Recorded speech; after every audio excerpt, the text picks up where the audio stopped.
And We we're are live. live. So Kim was just saying how we feel like news reporters, so we're coming to you live from an undisclosed location.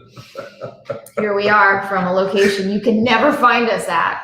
Yeah, At and least those that know where we are, do not give it away in the comments. Keep it hush hush. hush.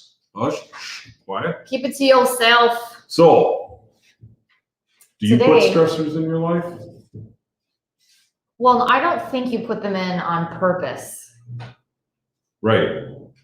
I don't think you do either, but when you get in that automatic state, what happens? Well, when you're not thinking about what you're thinking about, then you can add stress, which then changes your mood and changes everybody else's mood. And it's really hard to get out of that. Yeah. Plus, I don't think sometimes you don't even realize that you're in it. I mean, how No. many times have you been in a situation, you leave that situation, and then in reflection, you're like, holy crap, that was really messed up. Yeah. I mean, how many times have you done that? I've had to apologize. I mean, I've had relationships, I've had jobs, I've had, Yeah. I've had to say I'm sorry for being a jerk without really realizing, you go back and you go, wait a second, what am I so stressed out about?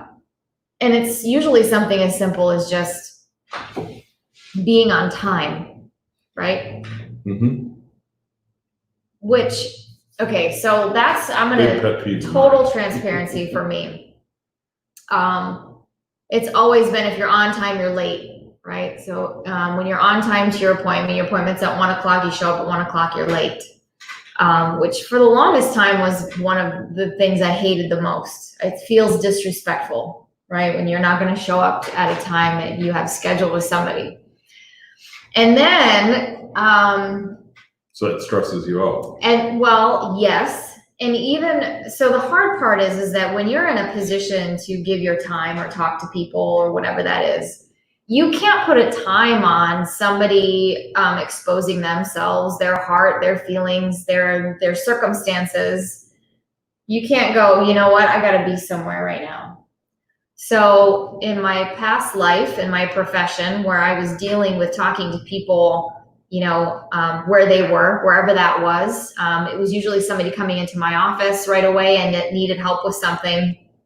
When I first started in that position, the stress level that I could feel physically affecting me because I was wanting to get somewhere on time because I had promised somebody that I would be on time somewhere at an appointment that we had preset, right? And then also trying to be mindful of the person talking to me and giving me their time and being respectful of that.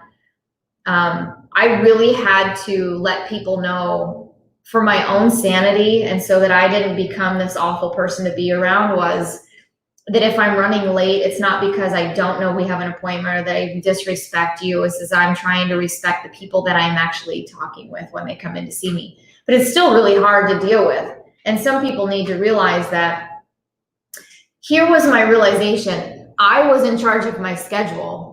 So if I was late places or I was too busy to do something, it was because it was my fault for not being in control of my time, for setting up some boundaries, taking a deep breath, and giving myself enough time to get from one appointment to the next in case it had run over. And I think for me, it was not saying no to the appointment because I felt like if I were to say, well, I can't make it at that time, then I might lose that appointment that I was looking to get. So this whole game that we play in our head of, if I would have just said, you know what, how about we push it back 15 minutes just so I don't, interrupt your day, or who knows, maybe that was their lunch hour. They came back 15 minutes early to meet with me and here I am showing up at a later time. It's almost like we don't give ourselves permission to respect ourselves.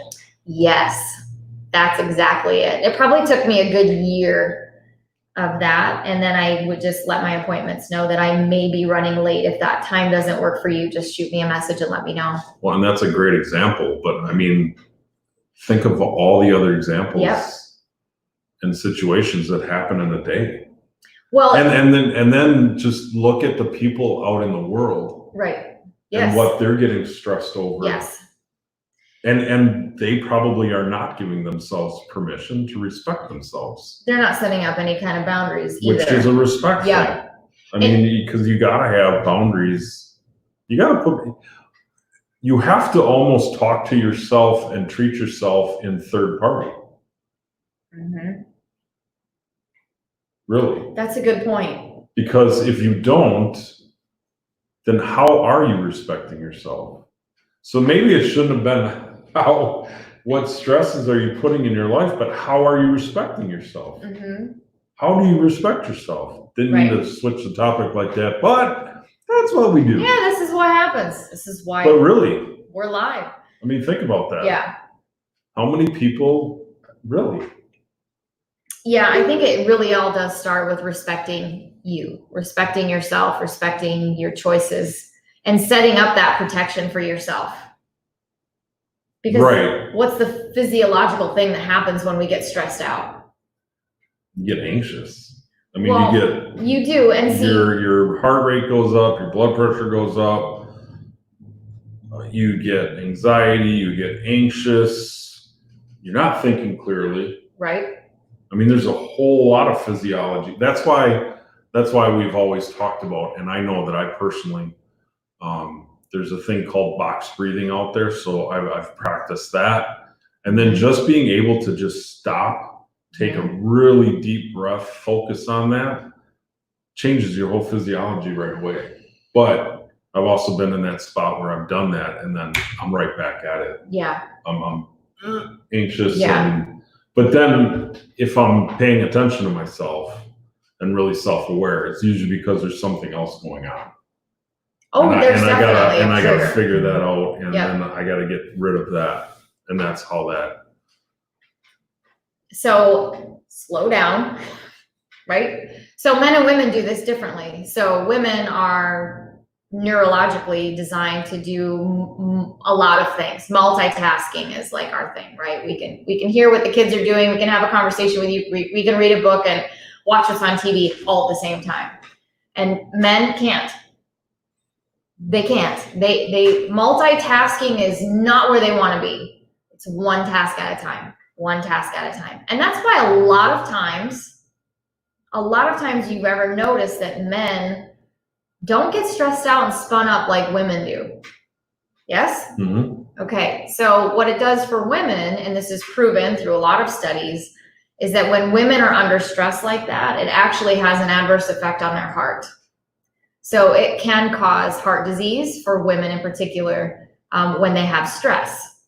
So, and when women have stress, and they immediately expect that the men in their life, whether that's a professional relationship or especially with your spouse, that you automatically assume that they're going to know what you need in your life. I'm speaking to the women out there. I'm speaking to my high-level professional women out there, multitaskers, always going next deal, next appointment, next.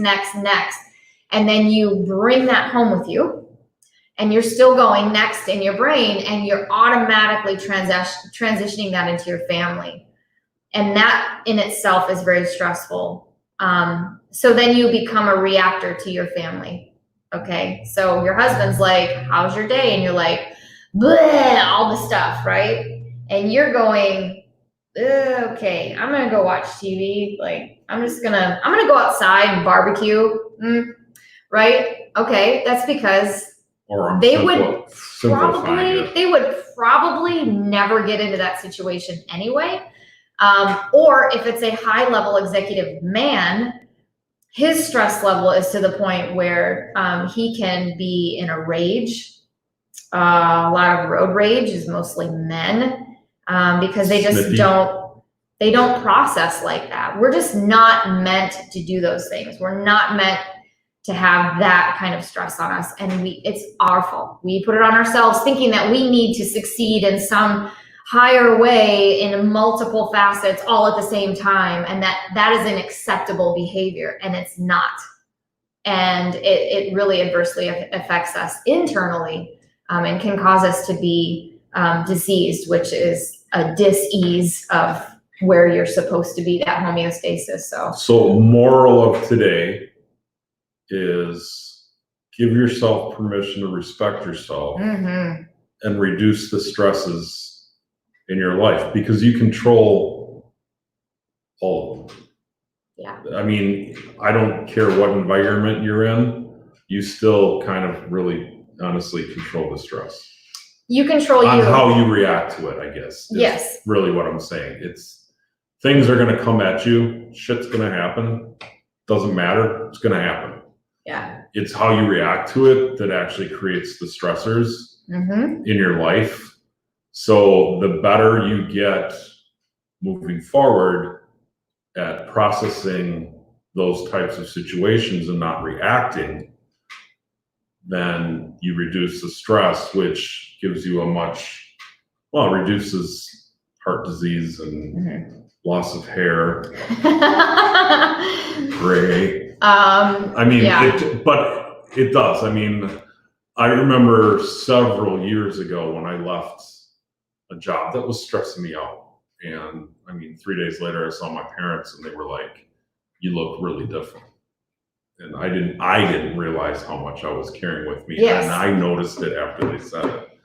Because I did not really notice how much I was carrying. You will wear it. You'll wear it. And, people complain that I have bags under my eyes. I have this and that. And, it has to do with food too. There's a whole gamut of things. It's not just reducing your stress. It's what you're eating, how much water you're drinking. It's who you are around. I just read Rob's comment. Well, if it's time, right? Oh my God. It's so many things. But if you carry that around with you and you don't walk in peace in your life, if you don't have peace in your life where you're currently at, if you don't make that choice, you'll be in your 70s and look like you're at 100 years old, or you'll be in your 40s and look like you're in your 60s. And I've seen those people. We all have seen those people. We usually say those people have had a hard life. Mm-hmm. And in a way it's true. But we all have choices, and choices, good one. Let's do that tomorrow. Choices. Yeah. I think we've done that one before, but there's a million other avenues that we can go down for that. So anyway, speaking of appointments, I don't want to be late to my next one. Yes, you gotta go. So I gotta go. We're gonna cut this off. Look at that, 13 minutes. Love you guys. Thanks for letting us in. We'll see you next time. Bye.